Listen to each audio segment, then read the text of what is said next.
Se você não entender as cartas aos Tessalonicenses, vai ser enganado sobre os últimos dias. A inquietação não nasceu da ausência de fé, mas do peso de um futuro que parecia se aproximar em silêncio. Havia perguntas que não eram ditas em voz alta, mas que ecoavam no coração da igreja como passos em um corredor escuro. Quando Cristo prometeu voltar, ele não ofereceu datas, mas esperança. Ainda assim, o ser humano insiste em tentar iluminar o amanhã com tochas frágeis, e é nesse esforço que muitos acabam seguindo vozes que soam espirituais, mas não procedem da verdade. As cartas aos Tessalonicenses surgem nesse ponto exato da história, quando a expectativa pela vinda do Senhor começou a ser usada não para consolar, mas para confundir, não para santificar, mas para controlar consciências. Paulo escreve não para alimentar curiosidade profética, mas para preservar a igreja do maior risco dos últimos dias. O engano que se apresenta como zelo, o erro que se veste de linguagem bíblica e a ansiedade que se disfarça de fé. Aqui, o Espírito conduz o povo de Deus a compreender que o dia do Senhor não chega como os outros dias, porque não nasce do calendário humano, mas da soberania absoluta de Cristo. A revelação não começa com sinais nos céus, mas com discernimento no coração. E somente aqueles que permanecem firmes na verdade conseguem atravessar o tempo sem perder a esperança nem se render à ilusão. A cidade de Tessalônica despertava todos os dias sob o domínio de Roma, respirando a autoridade imperial, comércio intenso e uma devoção pública que exigia lealdade absoluta ao poder vigente. Em meio a templos pagãos, cultos ao imperador e pressões sociais constantes, uma pequena comunidade cristã surgia como uma chama discreta em um ambiente hostil. Eles não possuíam influência política, não controlavam espaços públicos e não eram protegidos por privilégios religiosos. Seguir a Cristo ali não era uma ideia abstrata, era uma escolha que custava reputação, segurança e, em alguns casos, a própria liberdade. Essa igreja era jovem na fé, mas já madura no sofrimento. E é exatamente nesse solo que Paulo planta um dos ensinamentos mais profundos sobre os últimos dias. Antes de falar sobre a volta de Cristo, ele fala sobre perseverança. Antes de tratar do futuro, ele ancora o coração da igreja no presente. A fé que não suporta a pressão do agora jamais permanecerá firme diante das provações que antecedem o fim. Tessalônica nos revela que a escatologia bíblica não nasce da curiosidade, mas da fidelidade em meio à oposição. Paulo lembra que a igreja não foi chamada para fugir do mundo, mas para permanecer fiel dentro dele, aguardando o reino que já foi inaugurado em Cristo, mas ainda aguarda sua consumação plena. A perseguição que enfrentavam não era sinal de abandono divino, mas evidência de que pertenciam a outro reino. Ao invés de interpretar o sofrimento como atraso da promessa, Paulo ensina que ele faz parte do processo de formação espiritual. A igreja aprende, desde o início, que o tempo de Deus não segue a ansiedade humana e que a esperança cristã não se sustenta em alívio imediato, mas na certeza de que Cristo reina mesmo quando a hostilidade aumenta. Assim, o ensino sobre os últimos dias começa não com medo do amanhã, mas com fidelidade hoje, porque somente quem aprende a permanecer firme em um mundo contrário estará preparado para discernir a verdade quando o engano se intensificar. A esperança cristã não surge quando tudo está em ordem. Ela nasce quando o sofrimento tenta reescrever as promessas de Deus.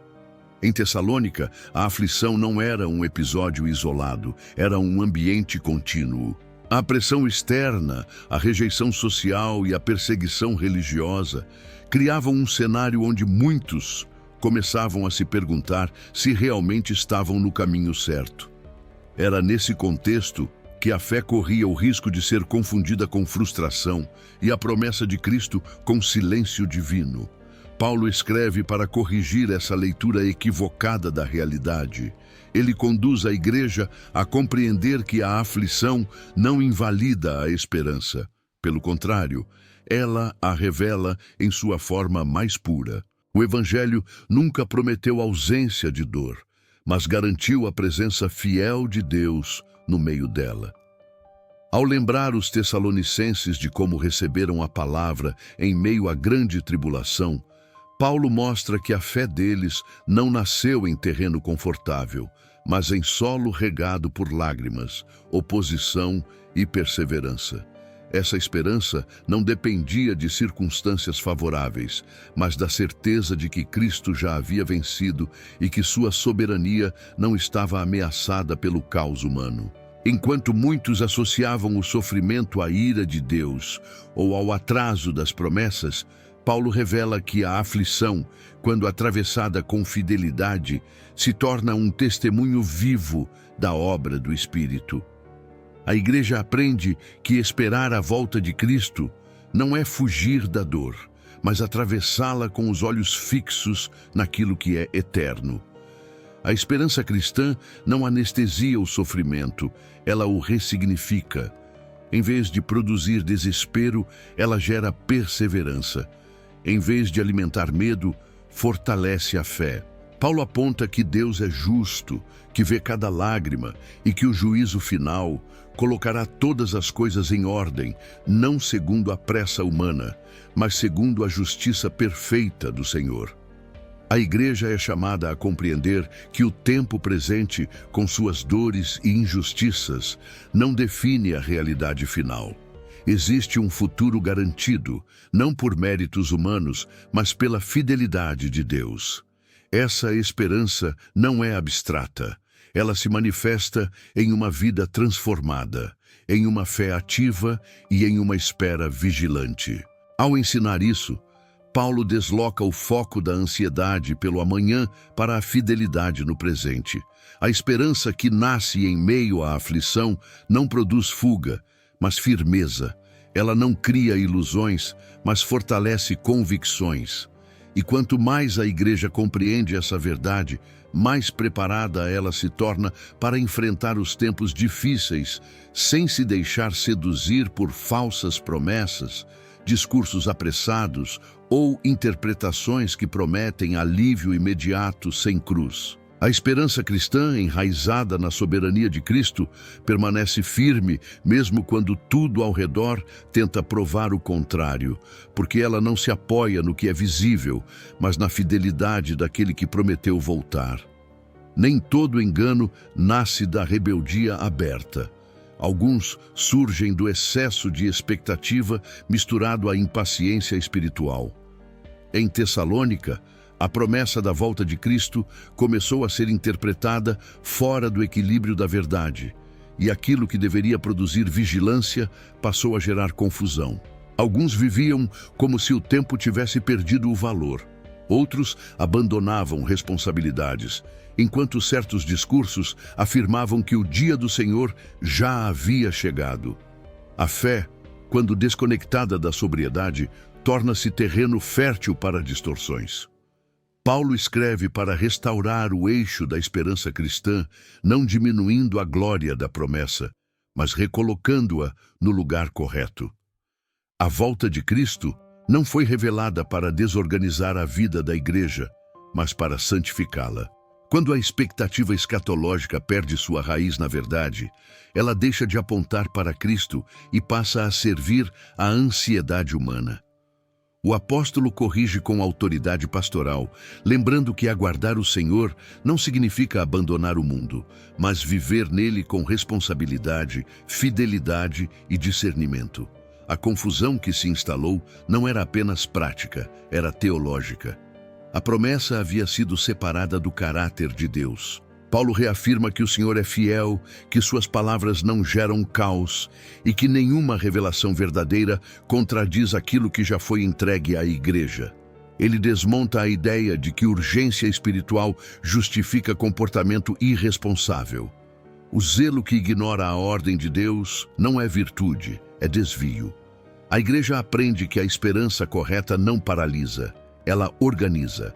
Ela não produz desespero, mas clareza. Paulo conduz os tessalonicenses a compreender que o futuro pertence a Deus, mas o presente foi confiado à igreja. A expectativa da volta de Cristo deve gerar santidade, não fuga, serviço, não ociosidade, perseverança, não confusão. Ao corrigir essas distorções, Paulo revela um princípio essencial para os últimos dias. Quando a promessa é arrancada do solo da Escritura, ela se torna instrumento de engano. O coração humano tende a buscar atalhos espirituais, respostas imediatas e sinais que aliviem a tensão da espera.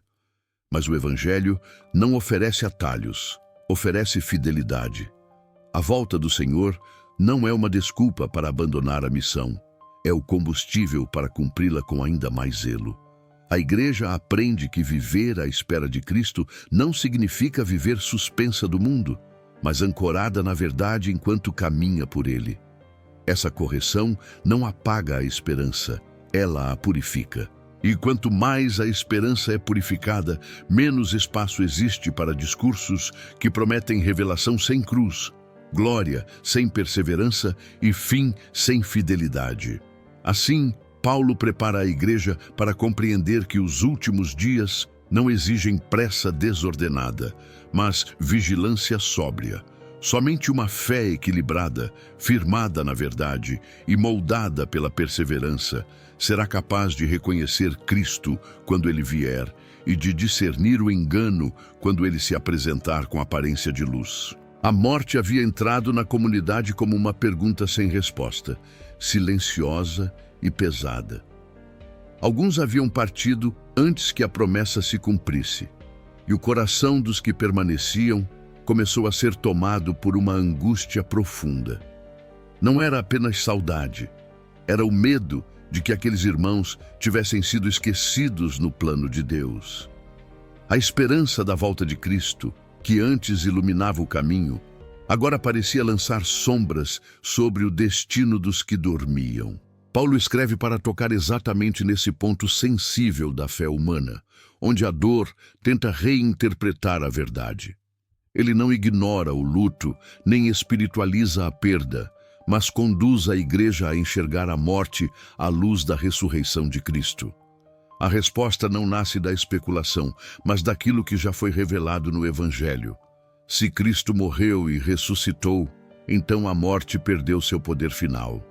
A esperança cristã não se limita aos vivos. Ela alcança também aqueles que dormem no Senhor.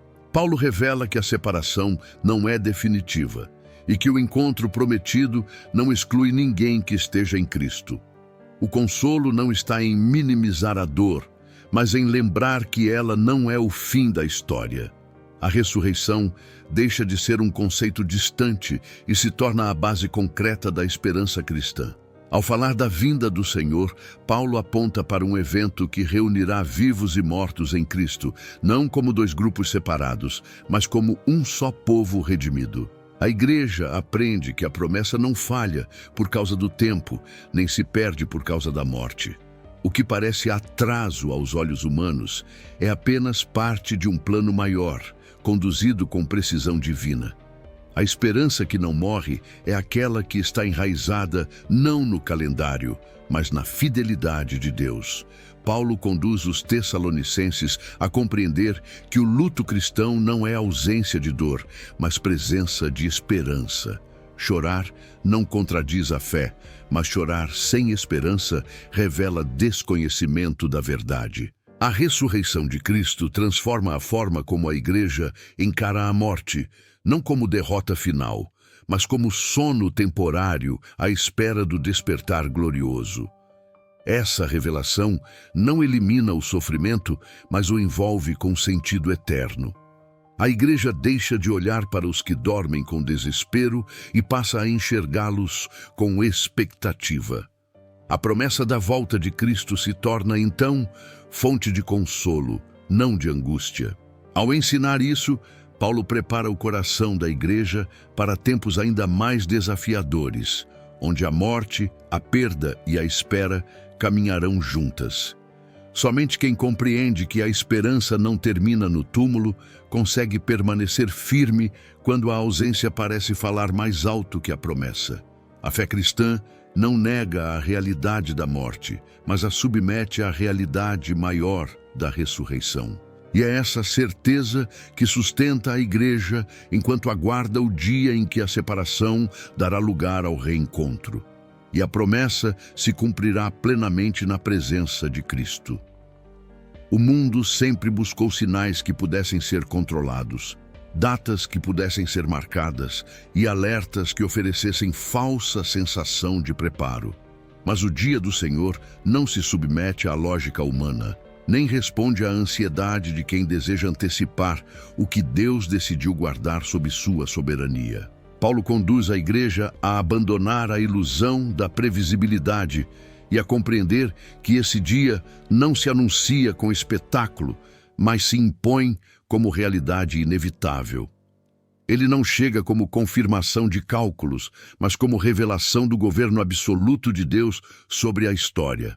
Enquanto muitos se acomodam em uma falsa segurança, acreditando que tudo permanecerá como está, o dia do Senhor se aproxima com a força da verdade que interrompe a normalidade.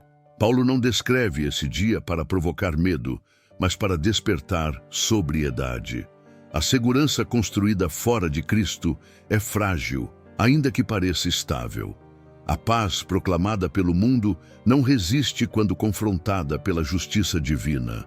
A Igreja é chamada a compreender que viver despreocupadamente não é o mesmo que viver confiantemente. Há uma diferença profunda entre descansar em Deus e ignorar a realidade espiritual. Paulo desmonta a falsa tranquilidade dos que acreditam que nada mudará, lembrando que a história humana não caminha ao acaso, mas em direção a um desfecho estabelecido por Deus. O dia do Senhor não surpreende os que vivem na luz, mas alcança como ruptura aqueles que preferem a escuridão da indiferença. A vigilância cristã não nasce do medo do juízo, mas do compromisso com a santidade. Não se trata de observar sinais externos, mas de manter o coração alinhado com a verdade. Paulo ensina que a preparação não acontece na véspera, mas ao longo da vida.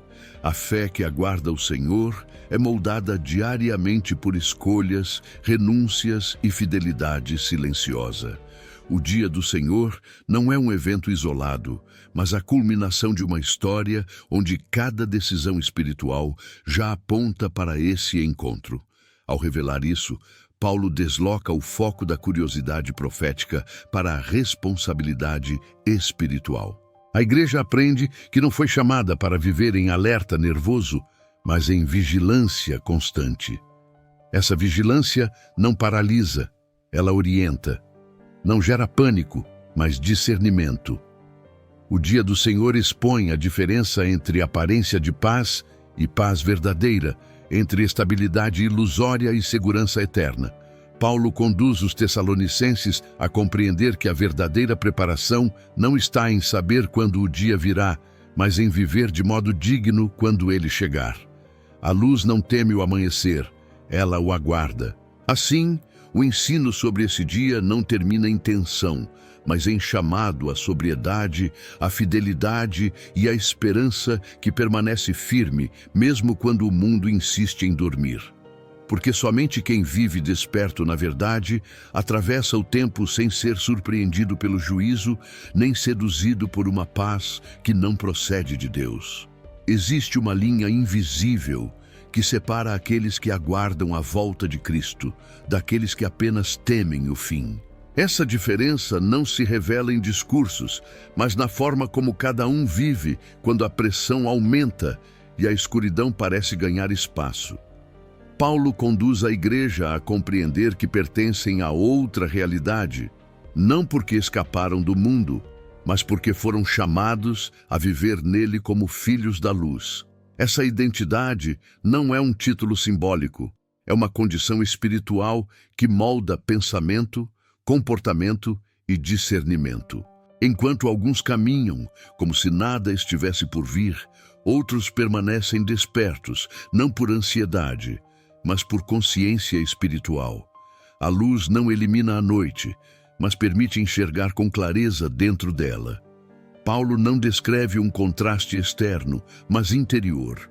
Dormir espiritualmente não significa ignorar Deus, mas viver desconectado da seriedade do que Ele revelou. Permanecer sóbrio não é ausência de emoções, mas domínio delas à luz da verdade. A igreja aprende que a vigilância cristã não nasce do medo do juízo, mas da certeza da identidade em Cristo. Filhos da luz não pertencem à confusão, nem se deixam conduzir por impulsos que prometem segurança imediata. Eles vestem a fé, o amor e a esperança como proteção interior, não como ornamentos religiosos. Essas virtudes não são sentimentos passageiros, mas estruturas que sustentam a alma quando o mundo perde o eixo. Paulo conduz os tessalonicenses a compreender que a sobriedade espiritual é um ato diário, construído em decisões silenciosas, longe de aplausos e longe de espetáculos. Enquanto a escuridão oferece atalhos e soluções fáceis, a luz ensina a perseverar no caminho estreito. O contraste entre luz e trevas não está na intensidade das circunstâncias, mas na clareza do coração. Aqueles que pertencem à luz não vivem despreocupados, mas confiantes. Eles não ignoram o juízo, mas descansam na salvação que vem de Cristo. Paulo lembra que Deus não nos destinou para a ira, mas para alcançar a salvação por meio do Senhor Jesus. Essa verdade não produz arrogância espiritual, mas humildade vigilante. A igreja aprende que esperar Cristo não é observar o mundo com superioridade, mas viver como testemunha viva da graça em meio à escuridão. Filhos da luz não se isolam, mas também não se misturam ao ponto de perder identidade. Eles caminham atentos, discernindo tempos, palavras e espíritos. Essa consciência espiritual se torna ainda mais necessária à medida que os dias avançam e o engano se torna mais sofisticado. Paulo prepara a igreja para entender que o maior perigo não está na noite em si, mas em esquecer quem se é enquanto se atravessa a noite. A identidade precede a vigilância. Quem sabe a quem pertence não se deixa embriagar pelas promessas vazias do mundo, nem se desespera diante da incerteza. A luz permanece acesa, mesmo quando tudo ao redor escurece, porque ela não depende das circunstâncias, mas da presença de Cristo. Assim, a igreja é chamada a viver desperta, não por medo do fim, mas por amor àquele que prometeu voltar. Essa consciência sustenta a fé, preserva o discernimento e prepara o coração para reconhecer a verdade quando ela se manifesta, mesmo em meio à escuridão crescente dos últimos dias. Antes que o engano se imponha com força aberta, ele costuma circular em sussurros bem articulados. Em Tessalônica, a confusão não surgiu por negação explícita de Cristo, mas por mensagens que afirmavam falar em nome dele. Cartas atribuídas a autoridades apostólicas, palavras supostamente inspiradas e discursos carregados de urgência começaram a inquietar a igreja. O perigo não estava na ausência de espiritualidade, mas no excesso dela sem discernimento. Paulo reconhece que a fé pode ser manipulada quando o coração confunde autoridade com aparência e unção com intensidade emocional. Ele chama a igreja a um cuidado que não nasce da desconfiança, mas da fidelidade à verdade já recebida. Nem toda palavra que invoca o céu procede do céu. Nem toda mensagem que usa a linguagem bíblica carrega o Espírito de Cristo. O engano mais eficaz não é o que se opõe frontalmente à fé, mas o que se aproxima dela com familiaridade. Paulo ensina que o discernimento não é um dom reservado a poucos, mas uma responsabilidade de toda a igreja. A verdade não se protege por isolamento, mas por permanência naquilo que foi ensinado desde o início. Quando a igreja perde o vínculo com a palavra, torna-se vulnerável a qualquer voz que prometa revelação rápida ou alívio imediato. A confusão doutrinária aqui não é tratada como um detalhe secundário, mas como um campo de batalha espiritual. A fé que não discerne se torna presa fácil de mensagens que oferecem segurança sem arrependimento, esperança sem perseverança e glória sem cruz. Paulo lembra que o evangelho verdadeiro não muda conforme o vento das circunstâncias. Ele permanece o mesmo porque procede de um Deus imutável. A igreja é chamada a testar os espíritos, não por ceticismo, mas por amor à verdade. Esse teste não se baseia em carisma, eloquência ou autoridade aparente, mas na coerência com a revelação de Cristo. O engano que se veste de verdade não grita, ele convence. Não ameaça, seduz, não se apresenta como erro, mas como aprimoramento da fé. Paulo alerta que nos últimos dias a confusão não virá apenas de fora, mas também de dentro, quando a igreja troca a simplicidade do evangelho por discursos que prometem profundidade, mas produzem instabilidade. Permanecer firme exige memória espiritual, fidelidade ao ensino apostólico e disposição para resistir, mesmo quando a pressão vem acompanhada de linguagem piedosa. A igreja aprende que discernir é um ato de amor, não de arrogância. É escolher proteger o rebanho, mesmo quando isso significa confrontar mensagens populares. O engano se fortalece onde a verdade é relativizada. Por isso, Paulo conduz a comunidade a compreender que permanecer na verdade não é um gesto passivo, mas uma postura ativa de vigilância espiritual. À medida que as vozes se multiplicam e as mensagens se tornam mais sofisticadas, a necessidade de discernimento se intensifica. Somente uma igreja enraizada em Cristo consegue atravessar esse terreno sem perder o rumo. O engano pode se vestir de verdade por um tempo, mas a fidelidade à palavra revela, cedo ou tarde, aquilo que não procede de Deus. E é essa fidelidade que preserva a igreja quando as sombras se aprofundam e a luz precisa brilhar com ainda mais clareza nos últimos dias. O mal raramente se apresenta em sua forma final de imediato. Ele cresce no silêncio, amadurece na sombra e se fortalece enquanto muitos acreditam que nada está acontecendo. Paulo conduz a igreja a compreender que existe uma operação invisível em curso, um mistério que já atuava em seu tempo e que continuaria avançando até o momento determinado por Deus. O apóstolo não escreve para despertar curiosidade, mas para estabelecer sobriedade espiritual. Ele revela que a história não é um palco de forças desgovernadas, mas um território sob domínio soberano, onde até mesmo o avanço da iniquidade acontece dentro de limites impostos pelo Senhor. O homem da iniquidade não surge como um acidente, nem como um improviso do caos, mas como parte de um cenário onde a verdade será confrontada de forma definitiva. Paulo deixa claro que o foco da igreja não deve estar na figura do mal, mas na autoridade daquele que o permite agir por um tempo e o destruirá com o sopro de sua boca. O engano não prospera porque é forte, mas porque encontra corações despreparados. O mistério do mal opera por meio da sedução, da distorção e da substituição gradual da verdade. Ele não remove Cristo de imediato, mas o desloca do centro. O perigo não está apenas em negar o Senhor, mas em reinterpretá-lo de modo conveniente. Paulo revela que existe algo que detém a manifestação plena da iniquidade, uma contenção que não é fruto de esforço humano, mas da ação soberana de Deus na história. Esse freio invisível impede que o mal ultrapasse o limite estabelecido. Nada escapa ao controle divino, nem mesmo aquilo que se opõe abertamente à sua vontade. A igreja aprende que o avanço do mal não significa derrota do reino, mas cumprimento de um tempo que antecede a revelação final da glória de Cristo.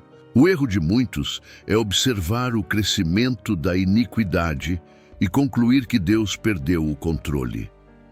Paulo corrige essa percepção, mostrando que o silêncio aparente não é ausência de governo, mas exercício de paciência.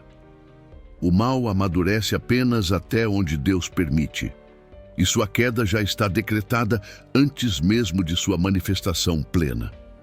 A igreja é chamada a compreender que não deve reagir com medo diante do mistério do mal, mas com discernimento e fidelidade. A soberania de Deus não é ameaçada pela existência da iniquidade. Ela a contém, a limita e a conduz ao seu fim inevitável. Paulo desloca o olhar da igreja do terror profético para a confiança escatológica. O triunfo final não pertence às forças da escuridão, mas àquele que venceu a morte e reina eternamente. O homem da iniquidade será revelado por um tempo, mas será destruído sem esforço quando Cristo se manifestar em glória. Essa certeza preserva a igreja do desespero e da obsessão por figuras, sistemas ou sinais. O centro da esperança cristã não é o colapso do mal, mas a revelação do Senhor. O mistério da iniquidade existe, opera e engana, mas não governa. O governo pertence a Cristo, e essa verdade sustenta a fé da igreja enquanto ela atravessa tempos em que a escuridão parece avançar, lembrando que tudo caminha, não para o caos, mas para a manifestação plena da justiça e da glória de Deus. Nada na história acontece por acaso. Ainda que aos olhos humanos tudo pareça fragmentado, injusto ou fora de controle. Paulo conduz a igreja a levantar os olhos acima do caos visível para enxergar a mão invisível que governa cada etapa do tempo. O que muitos interpretam como atraso é, na verdade, expressão de misericórdia. O que parece silêncio é governo. A soberania de Deus não se manifesta apenas quando Ele intervém de forma espetacular, mas também quando Ele permite que a história siga seu curso até cumprir plenamente o propósito estabelecido. A igreja de Tessalônica precisava compreender que o avanço da iniquidade não era sinal de derrota do reino, mas parte de um cenário maior, cuidadosamente conduzido pelo Senhor. Paulo revela que Deus não reage aos acontecimentos, Ele os antecede. Nenhuma força espiritual, política ou humana age fora do limite que Ele determinou. Essa verdade não elimina o sofrimento presente, mas o enquadra dentro de uma narrativa maior, onde nada é desperdiçado e nada escapa ao controle divino. O caos, quando observado sem essa lente, gera medo, mas quando compreendido à luz da soberania de Deus, produz reverência e confiança. A igreja aprende que não foi chamada a interpretar os tempos com desespero, mas com discernimento. Paulo ensina que a história caminha em direção a um desfecho certo e que cada etapa, mesmo as mais sombrias, cooperam para a manifestação final da justiça de Deus. O erro de muitos é confundir paciência divina com indiferença e tolerância com fraqueza. Deus não ignora o mal. Ele o contém até o momento exato em que sua justiça será plenamente revelada. Essa contenção não é passividade, é autoridade. Enquanto o mundo interpreta o avanço do caos como prova de que tudo está perdido, a igreja é chamada a enxergar nele a confirmação de que a palavra está se cumprindo. Paulo conduz os tessalonicenses a abandonar a leitura superficial dos acontecimentos e a compreender que o governo de Deus se manifesta tanto no que ele faz quanto no que ele permite. A soberania divina não remove a responsabilidade humana, mas garante que nenhuma injustiça permanecerá sem resposta. O coração humano anseia por resolução imediata, mas Deus trabalha com eternidade. A igreja aprende que confiar na soberania do Senhor não significa negar a dor do presente, mas se recusar a interpretar o presente como palavra final. O caos tem prazo. A injustiça tem limite, o mal tem data de encerramento, ainda que não seja revelada ao calendário humano. Paulo desloca o foco da igreja da ansiedade pelo controle para o descanso na fidelidade de Deus. Essa confiança não produz acomodação, mas firmeza. Saber que Deus governa não leva à passividade, mas à perseverança. A igreja permanece fiel não porque tudo está bem, mas porque sabe quem reina. Essa certeza se torna ainda mais necessária à medida que os dias avançam e a pressão aumenta. Somente quem compreende que a soberania de Deus contém o caos consegue atravessar tempos difíceis sem perder a esperança nem negociar a verdade. A história não caminha para o colapso, mas para a revelação plena de Cristo. E essa convicção sustenta a igreja enquanto ela aguarda, não com medo do que virá, mas com confiança naquele que conduz todas as coisas segundo o conselho da sua vontade. O engano não se estabelece apenas pela mentira declarada, mas pela rejeição gradual da verdade que confronta o coração. Paulo conduz a igreja a encarar uma realidade solene. Existe um ponto em que a resistência à verdade deixa de ser ignorância e se transforma em juízo. O problema não está na ausência de informação, mas na recusa em amar aquilo que Deus revelou. Quando a verdade é vista apenas como conceito e não como chamado à transformação, o coração começa a se fechar. O engano, então, não precisa ser imposto, ele é aceito. Paulo afirma que aqueles que não acolheram o amor da verdade acabam sendo entregues às consequências de sua própria escolha. Não se trata de um castigo arbitrário, mas de um princípio espiritual profundo. A verdade rejeitada se torna testemunha contra o coração. O engano prospera onde a verdade foi relativizada. Nos últimos dias, muitos não serão enganados por falta de sinais, mas por excesso deles. Buscarão confirmações que reforcem seus desejos em vez de submeterem seus desejos à palavra. Paulo revela que existe uma sedução poderosa que acompanha a injustiça, uma capacidade de tornar o erro atraente quando a verdade é vista como incômoda. O coração humano tende a preferir narrativas que aliviam a consciência àquelas que exigem arrependimento. Quando a verdade confronta o orgulho, a autonomia e a autossuficiência, ela se torna indesejada. O engano, por sua vez, oferece conforto sem cruz, promessa sem renúncia e esperança sem obediência. Paulo alerta que esse processo não acontece de forma abrupta, mas progressiva. Primeiro, a verdade é tolerada à distância. Depois, é reinterpretada. Em seguida, é substituída. O resultado é um coração convencido de estar seguro enquanto se afasta da realidade espiritual. A igreja aprende que amar a verdade não é apenas concordar com ela, mas permitir que ela governe escolhas, pensamentos e prioridades. O engano dos últimos dias não será apenas intelectual, será moral e espiritual. Ele se alimenta da recusa em se submeter à verdade quando ela exige mudança.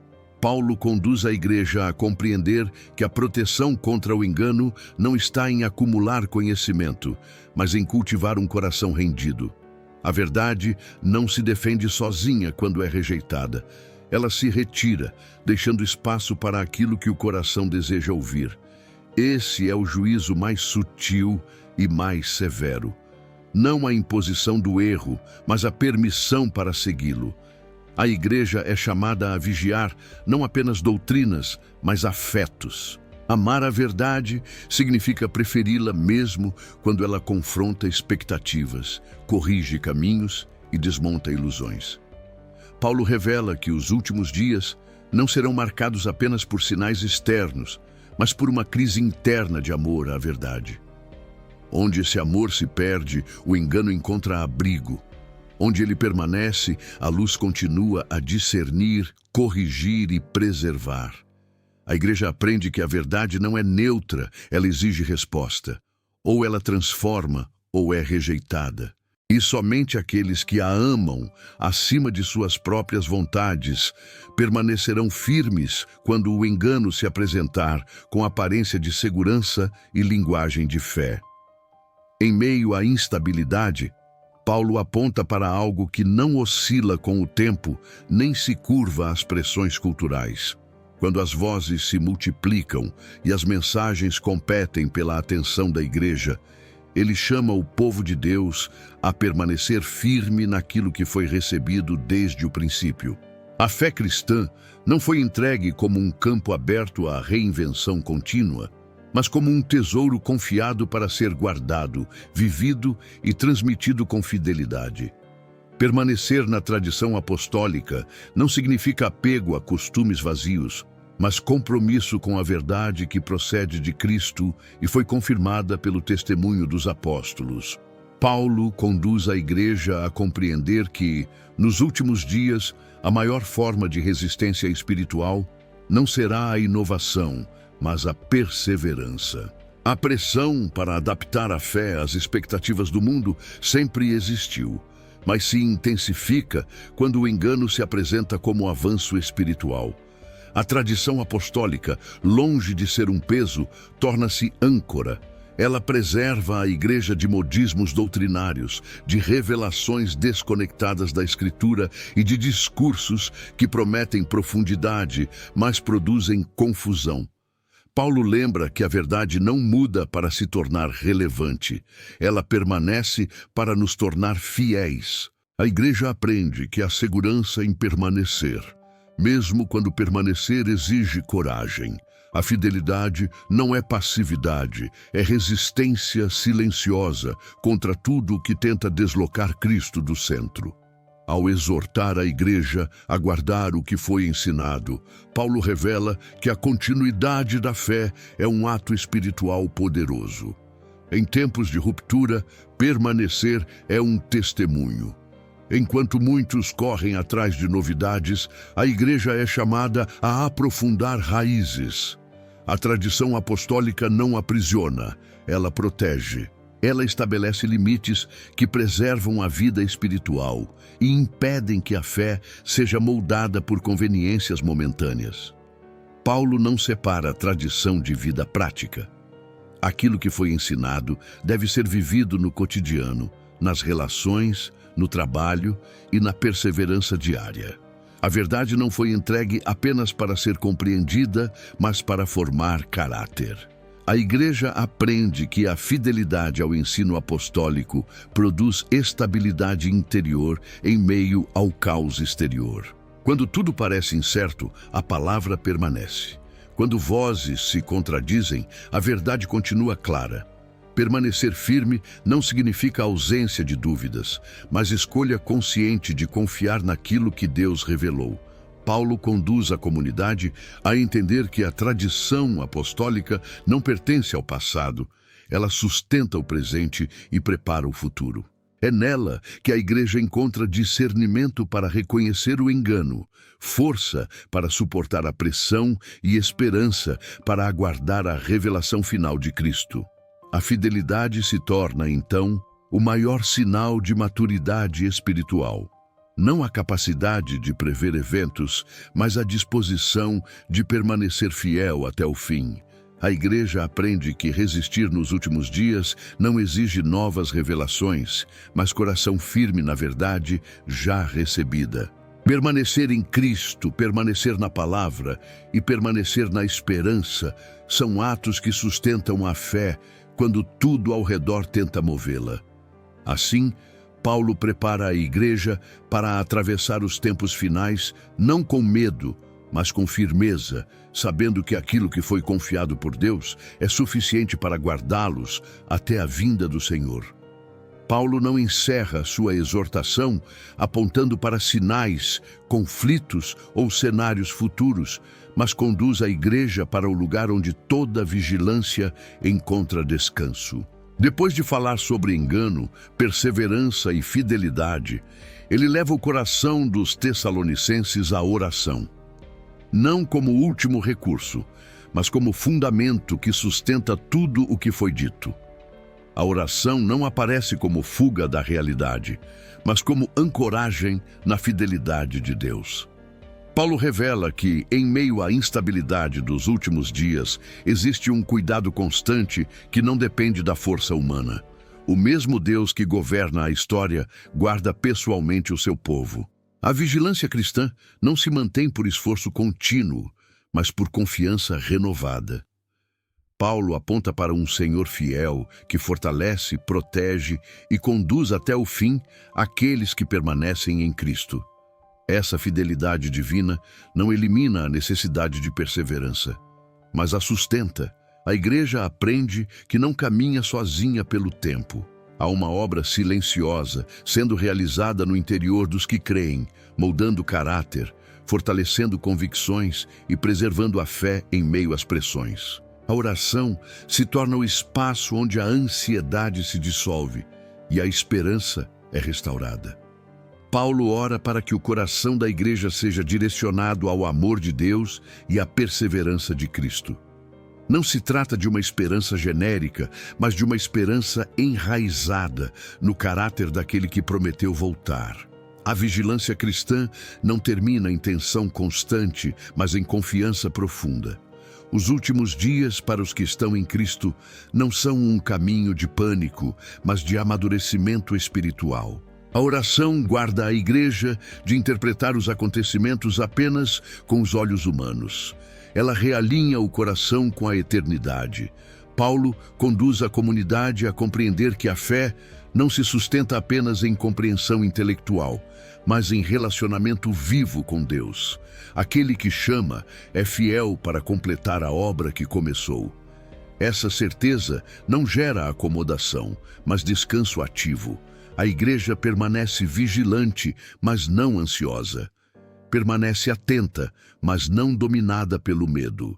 A oração se torna o lugar onde o coração é guardado da dureza, da soberba e da sedução do engano.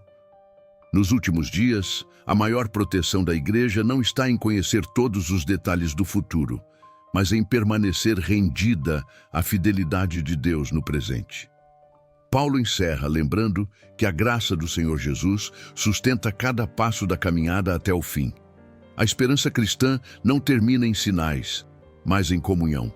Não termina em medo, mas em confiança. O futuro não é desconhecido para aqueles que pertencem a Cristo, porque o fim da história não é o caos, mas a revelação plena da glória do Senhor. A oração guarda a igreja enquanto ela atravessa o tempo, esperando não com desespero, mas com fé firme, sabendo que aquele que prometeu é fiel para cumprir. Assim, os últimos dias deixam de ser motivo de angústia e se tornam um chamado à perseverança tranquila, à fidelidade silenciosa e à esperança que permanece até o dia em que Cristo será revelado em glória.